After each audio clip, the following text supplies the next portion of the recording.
Hey guys, I'm back, and I am doing a weight gain journey video to kick off my return to YouTube. It seemed to be my most popular genre or category of videos on my channel, so I figured I'd pick up with that. I have finally made it to the weight that I wanted to be at 6 years ago. I'm actually a little bit heavier than that now. My ideal goal weight at the time was 120. I am currently around 123, 124, and that's a really good weight for me. I'm happy at that weight. There are still little things about my body that I'm not thrilled with, but I mean, most of that is going to be my midsection, which doesn't look terrible, but it is, I mean, it's different than it used to be. It's definitely different than it was 6 years ago when I only had one child, and now I have three. So some of that is going to be due to the fact that I have diastasis recti, which is basically separation of the abdominal muscles that occurs during pregnancy. It doesn't happen to everyone, but it happened to me basically, and you can look it up on Google. It's just like literally you have two sides to your abdominal muscles, and they're fused together by a thin membrane. And as your stomach's growing to accommodate and make room for the baby, that membrane can sometimes completely split in half and the two sides separate.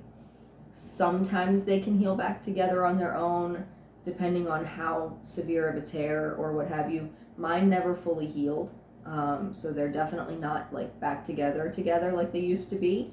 And you know, now I have some loose skin and just I'm squishy, and I finally have like the little mom pooch, whatever people call it. And there's not much I can do about it. So I definitely do have some pretty good core muscle.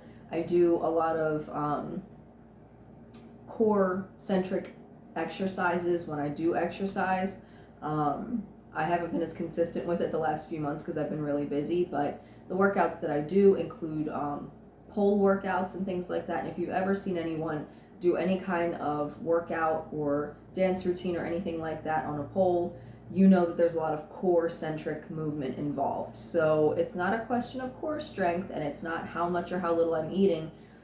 My midsection has just changed, and falling short of going and getting a tummy tuck and, you know, some liposuction or whatever, that's not going to change no matter how much I work out, no matter how much or how little I eat, because right after I had my third child, and before I went back to the doctor to get back on my appetite stimulating medication, my belly still just didn't look good. It didn't look how, you know, how I wanted it to look. It didn't look how it looked pre-pregnancy or even 2 pregnancies before. So it changed, and that is what it is.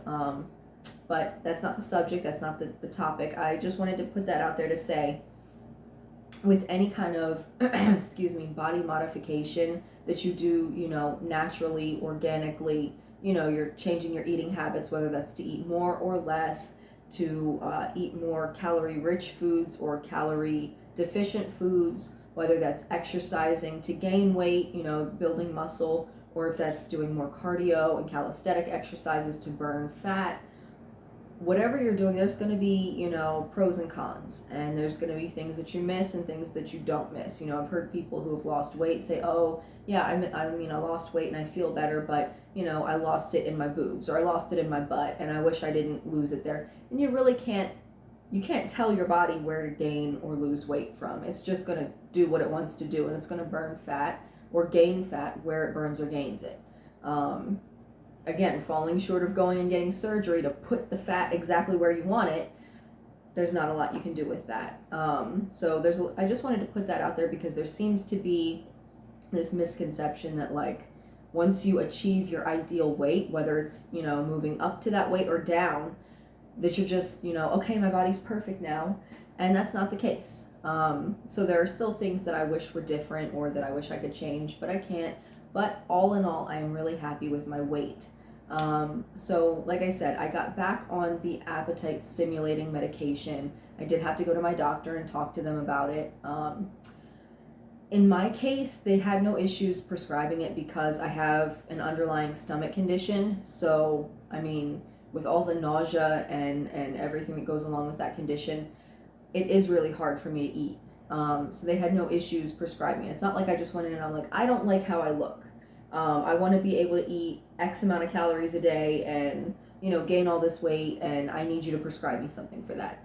They're not going to do that because, number one, there were times I went in there and I wasn't technically underweight. I was on the very, very, very low end of the BMI chart. I was like maybe 3 to 5 pounds off from becoming underweight, but I wasn't quite there. There were some times where I was like right at that underweight line and went into the doctors. So they could always very well see that I was really, really skinny, and I was complaining to them that I wasn't able to actually eat much at all. I was only eating like maybe half a sandwich and a handful of chips a day, and feeling like I had a cement block in my stomach for the entire day. I just felt so heavy and lethargic and sick and weighed down. And so they had no issues doing that. I'm not suggesting that anybody else go out and do that. Obviously, if you have a medical condition and that's the case for you, I highly encourage you to talk to your doctor about what your options could be with that. But if it's just purely cosmetic, let's say you're at, a nice mid-range weight for you, and you're eating fine and you feel fine, but you just want to put on, 5, 10, 15 pounds, whatever the case may be. I don't think medication is always necessary. Sometimes it's just altering what you eat. So I'm going to kind of go step by step and tell you guys what I did. So number one was getting on the medication. So I had the appetite to be able to consume the calories that I needed to consume in order to build up weight. Basics of gaining or losing weight when you don't have an underlying medical condition that causes you to be severely underweight or overweight, like a low thyroid, high thyroid, what else? Like anything that could potentially cause you to just be a certain weight regardless of how you eat. We're talking about people that are otherwise normally healthy. The basics are going to be, if you want to gain weight, you need to be on a calorie surplus, and if you want to lose weight, you're going to be on a calorie deficit. So what that means is you need to eat more calories if you want to gain weight, and you need to eat less calories if you want to lose it. So for me personally, I didn't pay a whole lot of attention to exactly how many I needed to eat. I just kind of paid attention to what I was actually eating on a daily basis, and then I was like, okay, so this is not getting me anywhere. I'm going to add an extra, and I went way overboard, I'm going to add like an extra 1,000 to 1,500 calories a day. And make sure that I'm getting that in every single day in order to gain. And it worked. It definitely worked. But then I started gaining a little too much. I was like inching closer to 128, 129. I think at one point I even got to 130, and I'm like, this is a little much. So to put it in perspective, I'm 5'0", so I'm super short, super petite. So not only did I just not like how 130 looked on me, it was also to the point where it was like hurting my feet to be standing and walking around all day for work and things like that. It wasn't comfortable anymore. And my jeans weren't fitting right, and it wasn't going in the right places. It didn't look good. So I was like, okay, so let me dial the calories back a little bit and just be mindful. Soda is a big issue for me. So I think I mentioned in one of my other weight gain journey videos that soda was one of the things that definitely helps me put on weight, and it will do that. Do I recommend that you use soda to gain weight? Maybe in the beginning. Bear in mind, I'm not a doctor, I'm not a dietitian. There's probably dietitians and doctors yelling at me from the other side of this computer screen right now, or phone or tablet screen, whatever. Soda is not the healthiest thing to use to gain weight. There's other things you can do. You can drink smoothies.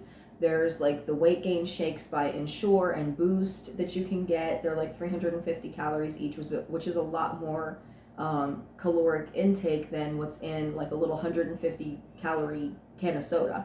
And it's got minerals and nutrients and vitamins and protein and good fat and all that kind of stuff built in there. I don't always want something that heavy though.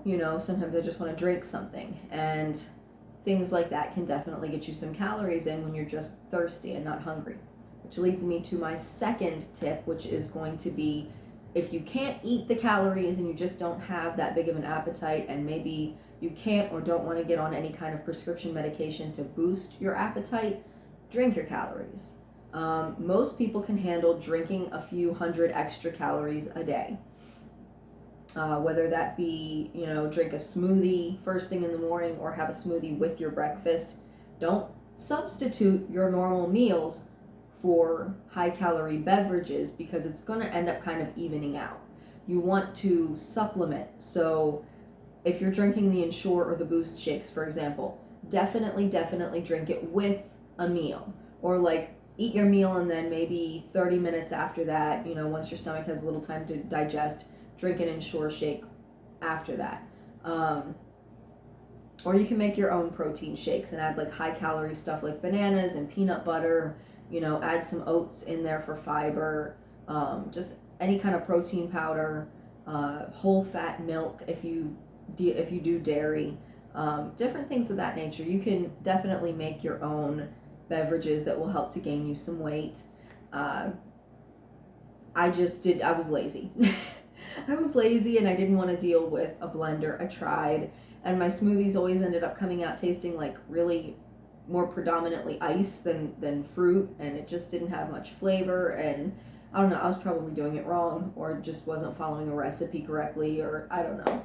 But it never turned out well for me. I do intend to try again with the smoothie thing, but just I'll let you know when I get to that. Number 3, if you're trying to gain weight, definitely lift weights.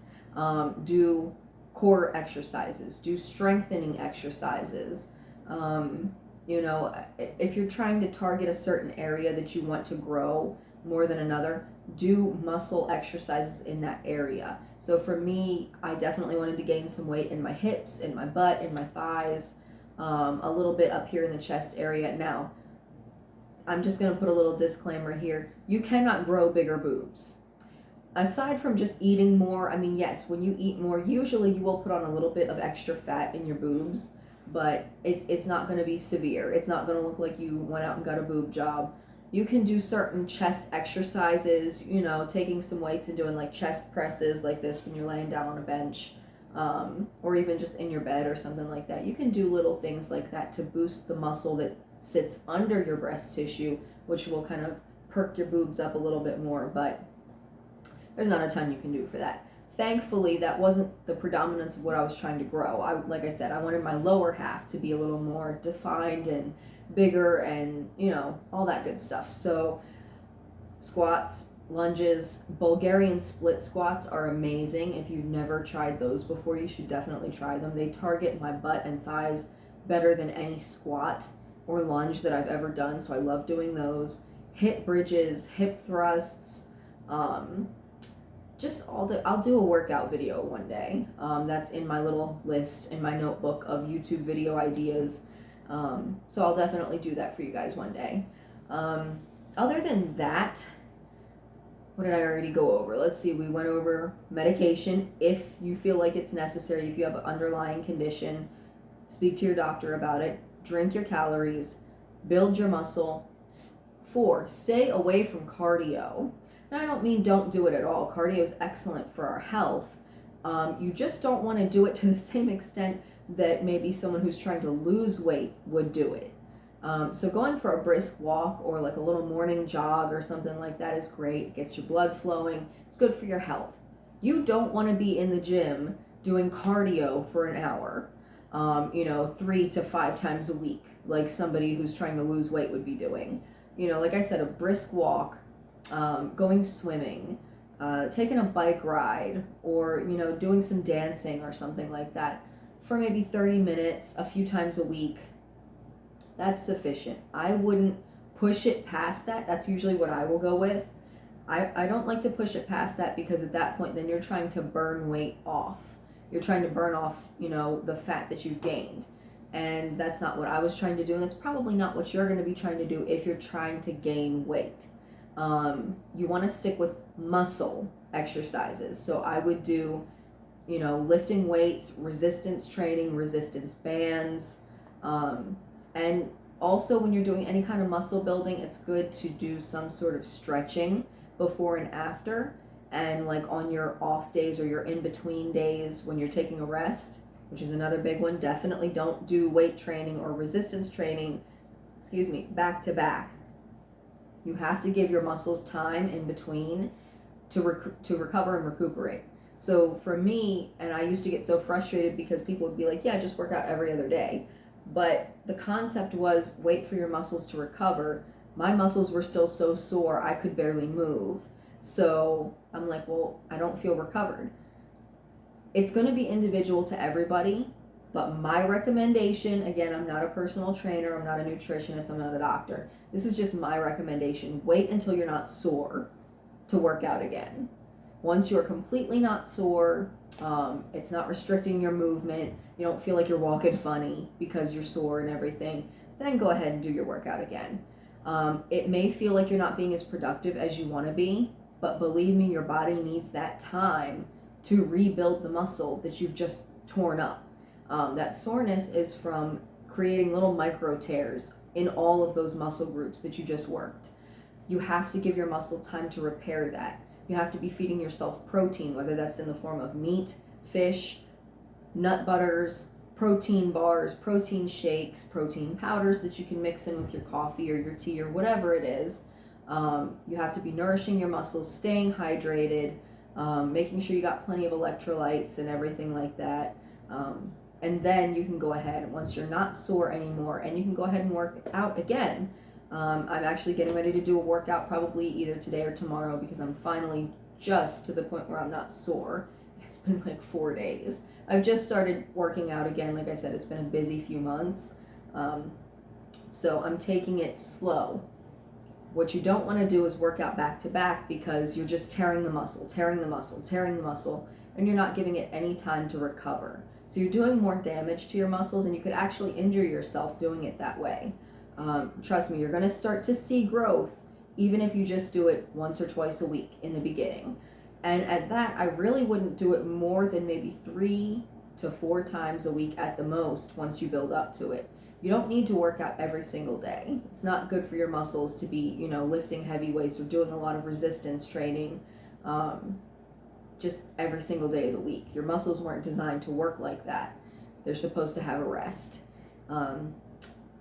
Other than that, the stretching. Stretching is very important because when you constantly are working your muscles, think about it, you're making them contract and release. They can hold a lot of tension. And if you don't properly stretch before and after, and even on your off days when your muscles are recovering, they can get a little too tight, and it's not only is it not comfortable, it's not safe. So again, you could be only working out a few times a week, but because those muscles are getting more mass to them and they're kind of hardening, for a lack of a better term, like they're getting more tone, you could end up tearing something if you're just, even just in your everyday life, if you're just trying to lift something up, carry something around, or at work or something like that. You don't want to accidentally tear or pull something because your muscles are too tight. You definitely want to stretch. So it doesn't have to be anything intense. It can just be like 10 or 15 minutes of really getting into those muscle groups that you're working on the most and just really stretching. I'll get in more detail about what kind of stretches I like to do and how long you should be doing them in proper form and stuff like that in another video. I will just say here, stretching is not bouncing. So a lot of us will do this, when we're stretching. And it may feel good, it may feel better than just stretching and holding, but stretching and holding is actually what's going to cause that stretch to really do its job through the muscle. If you're just doing this, you're stretching, releasing. You want to just hold it and, hold it for a good 30 to 60 seconds, depending on the muscle group and depending on your comfort. Don't try to turn yourself into a human pretzel, okay? Especially not in the first few sessions that you do this. That too can hurt you. You don't want to do that either. You want to stretch just until you feel some pushback from your muscles and hold it there, okay? Hold it there for a good 30 seconds, 60 seconds, and then breathe. And then, go back into it or do the other leg or the other arm or whatever muscle group you're stretching. So that is really important as well.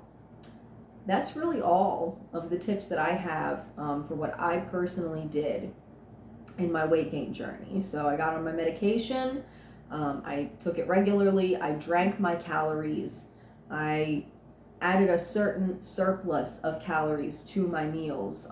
So I would drink higher calorie beverages with my meals.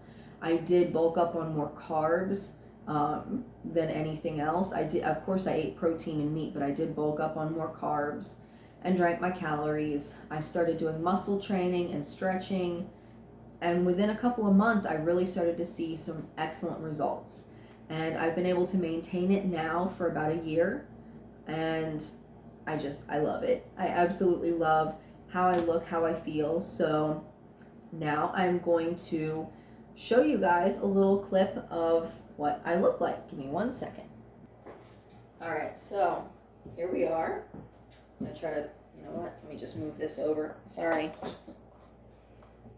So you can get a better idea. So this is me at 123 pounds.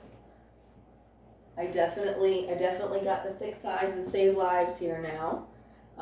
It was the funniest thing, but when I first got to a major gain, I think I was like around 115, 117, something like that. One of my family members came over and I like dashed out into the kitchen. And I'm like, oh my God, you'll never believe it. My thighs touch when I walk. Oh my God. And it's funny for me because so many people, I know especially a couple years ago, it was like the big thing for people to have a thigh gap. I hated it. I had one and I absolutely hated it. I love the fact that when I'm walking, like my thighs touch now, and it's a big win for me.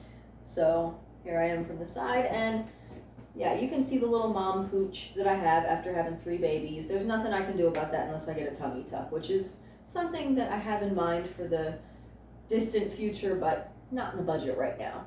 And then here we are from the back. So